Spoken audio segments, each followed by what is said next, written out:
안녕하세요. 오늘 여러분과 함께 깊이 파고들 자료는 HD 현대미포입니다.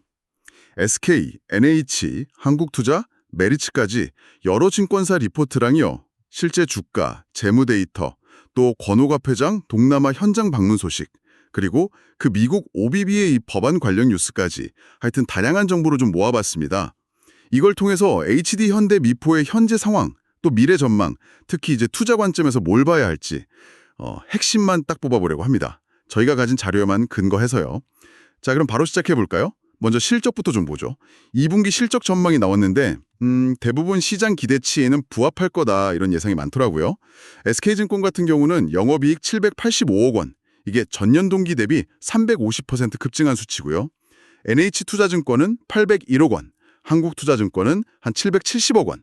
네, 이 정도로 예상했네요. 네, 메리츠 증권은 환율 영향 때문에 조금 낮게 보기는 했는데 한 767억 원 정도요. 그래도 뭐 말씀하신 대로 컨센서스 범위 아니다 이렇게 보고 있습니다. 중요한 건 역시 추세겠죠? 그렇죠. 중요한 흐름은 2023년까지 적자였잖아요. 여기서 벗어나서 올해부터 흑자로 돌아서고 특히 이제 2025년에는 영업이익이 확 늘어서 3,382억 원. 영업이익률로는 한 6.67%, 그리고 ROE도 11.47%까지 굉장히 크게 개선할 거라는 전망입니다. 아, 실적이 정말 좋아지는군요. 네, 이게 과거의 주력이던 그 MRPC 선 있잖아요. 중형 석유화학 제품 운반선, 그 비중은 좀 줄이고 대신 수익성 좋은 LNG 벙커링 선, 그러니까 LNG BLV 같은 가스선 중심으로 사업 구조를 바꾸고 있거든요. 실제로 그래서 2025년 예상 BPS, 주당 순자산 가치도 56,539원으로 현재 51,868원보다 높게 보고 있고요. 그게 목표 주가는 증권사마다 시각이 좀 다른 것 같아요. SK하고 메리츠는 23만 원으로 꽤 높게 보거나 유지했고 NH도 22만 6천 원으로 올렸는데 한국투자증권은 좀 다르더라고요. 현재 주가 이게 7월 8일 종가 기준으로 17만 7,300원인데 여기서 더 오르긴 좀 어렵지 않냐? 이러면서 중립 의견을 냈어요. 적정 기업 가치로는 9조 2천억 원을 제시했고요. 이건 어떻게 봐야 할까요? 네, 그게 목표가를 어떻게 계산했느냐 그 방식의 차이가 핵심입니다. SK증권 같은 경우는 한 2, 3년 뒤, 그러니까 26, 27년 평균 추정 BPS 있잖아요. 그 69,806원에다가 목표 PBR 3.3대를 적용한 거거든요. 그러니까 미래 성장성에 좀 더 무게를 둔 거죠. 아, 미래 가치를 봤군요. 반면에 한국투자증권은 현재 시가총액이 지금 한 7조 800억 원 정도 되는데 이걸 자기들이 본 적정 가치 9.2조 원이랑 비교해서 단기적으로 상승 여력이 크지 않다 이렇게 판단한 겁니다. 그렇군요. 현재 주가 기준으로 PBR을 보면 대략 한 3.4배 정도 되거든요. 현재 BPS 기준으로요. 결국 이제 들으시는 분들이 장기 성장을 더 중요하게 보시는지 아니면 단기적인 가치를 더 중시하시는지에 따라서 이 두 시각 중에 어디에 더 무게를 둘지가 달라질 겁니다. 알겠습니다. 그럼 실적 개선이나 성장 이야기, 그 중심에는 역시 아까 말씀하신 LNG 벙커링선, LNG BV가 있는 것 같네요. SK랑 메리츠 리포트 보니까 2026년 이후로는 이걸 연간 12척 이상 만들면서 수익성을 크게 높일 거라고 기대하던데요. 네, 맞습니다. NH 리포트에서는 상반기에만 벌써 4척 수주했고 가격도 연초보다 5% 올랐다고 하고요. 이게 정확히 어떤 선박인가요? LNG BUV는요. 그 LNG를 연료로 쓰는 다른 선박들 있잖아요. 거기에 바다 위에서 직접 LNG를 공급해주는 그런 배예요. 상당히 기술력이 필요한 고부가 가치 선박이죠. 아, 해상 주유소 같은 거군요. 그렇죠, 그렇죠. HD 현대 미포가 여기에 집중하는 건 그룹 전체의 그 친환경 선박 전략하고도 딱 맞아떨어지는 거고요. 최근에 모회사인 HD 현대 중공업이 만든 대형 메탄올 추진 컨테이너선, 그 베를린 메일스크호가 주목받았잖아요. 네, 뉴스에서 봤어요. 근데 사실 HD 현대 미포는 이미 작년에 세계 최초로 메탄올 컨테이너선을 건조한 경험이 있어요. 그러니까 이 친환경 특수선 분야에서는 기술력을 이미 가지고 있다 이렇게 볼 수 있는 거죠. 오, 그렇군요. 그리고 또 흥미로운 게 그 미국 OBOBA 법안 얘긴데요. 미 해군 함정 건조 예산을 10년간 292억 달러나 늘리는 법안이라는데 이게 보통은 미국 조선소 지원책 아닌가요? 어떻게 한국 기업인 HD 현대미포한테 이게 기회가 된다는 거죠? 네, 그 점이 상당히 흥미로운 포인트입니다.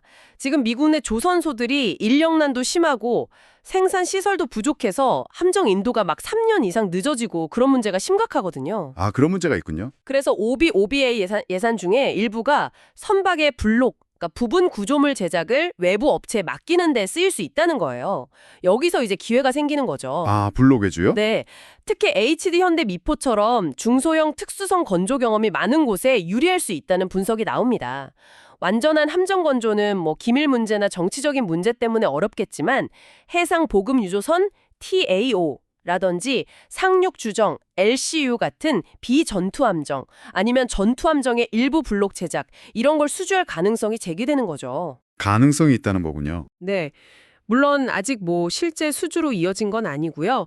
또 관련 시장 규모가 전체 예산의 한 11% 정도로 아주 크진 않고 군수사업 특유의 그 따다로운 조건이라던가 정치적인 변수 이런 건 당연히 위험 요인입니다. 그렇군요. 하지만 최근에 주선업 경기가 정점을 찍고 좀 내겨오는 거 아니냐, 이런 피크아웃 우려도 나오고 주가도 좀 조정을 받았잖아요. 지난달 전세기 수주량이 확 줄었다는 얘기도 있고, 또 철강제인 후판 가격은 톤당 70만 원대에서 갑자기 100만 원대로 뛰었다고 하고, 원화 강세 가능성까지 악재가 좀 겹쳤던 분석도 있던데요. 그런 우려가 나오는 건 사실입니다. 하지만 몇 가지 좀 다른 각도에서 볼 필요도 있는데요. 첫째는 조선업은 수주하고 나서 한 2, 3년 뒤에 실적에 반영되는 구조잖아요. 네, 그렇죠. 그러니까 이미 확보해 놓은 3, 4년치 일감이 당분간 실적을 계속 받쳐줄 거라는 점, 이게 있고요. 둘째는 이번 사이클은 과거랑 좀 다른 게 LNG선이나 메탄올선 같은 고부가가치선 중심으로 돌아가고 있다는 점입니다. 그리고 신조선가 지수, 그러니까 새로 만드는 배의 가격 지수는 역대 최고 수준에 가깝거든요. 아, 배값이 비싸군요. 네.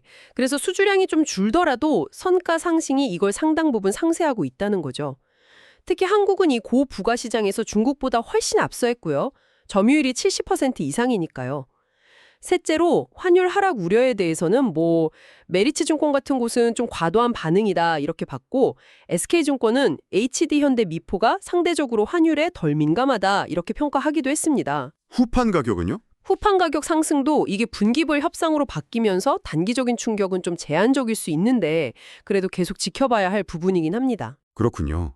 고노갑 HD 현대회장이 최근에 필리핀, 싱가포르, 베트남 사업장까지 직접 쭉 둘러봤다던데, 이것도 이런 불확실성 속에서 현장을 좀 직접 챙기고 다잡으려는 그런 행보로 볼 수 있겠네요. 네, 그렇게 해석할 수 있겠죠. 자, 그럼 오늘 살펴본 자료들을 좀 정리해보면요. HD 현대미포는 고수익 가스선 중심으로 체질을 개선하면서 실적 반등에 성공하고 있고, 또 OBBBA라는 미국의 정책 변화 속에서 새로운 기회를 좀 엿보고 있다, 이렇게 볼 수 있겠네요. 하지만 동시에 글로벌 수주가 좀 둔화될 가능성, 원자재 가격 상승, 환율 같은 외부 변수들, 이런 위험 요인도 분명히 존재하고요.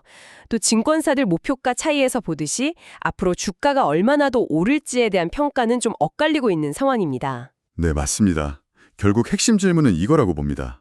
HD 현대미포가 그 LNG, BNGB 같은 고마진 특수선박 시장에서 경쟁 우위를 정말 확실하게 다지고, 또 시장의 변동성이나 비용 압박 같은 것들을 얼마나 잘 관리하면서 이 수익성 개선 흐름을 계속 이어갈 수 있을까? 그리고 또 하나, OBBBA라는 그 잠재적인 기회를 실제 수주로 얼마나 현실화시킬 수 있을까 하는 점이죠. 이게 중요할 것 같습니다. 그렇군요. 마지막으로 뭐 이런 생각을 좀 던져볼 수 있을 것 같습니다. 국제해사기구 IMO의 환경 규제가 계속 강화되는 흐름하고 또 OBBBA로 대표되는 어떤 지정학적인 수요 변화가 이렇게 맞물리면서요.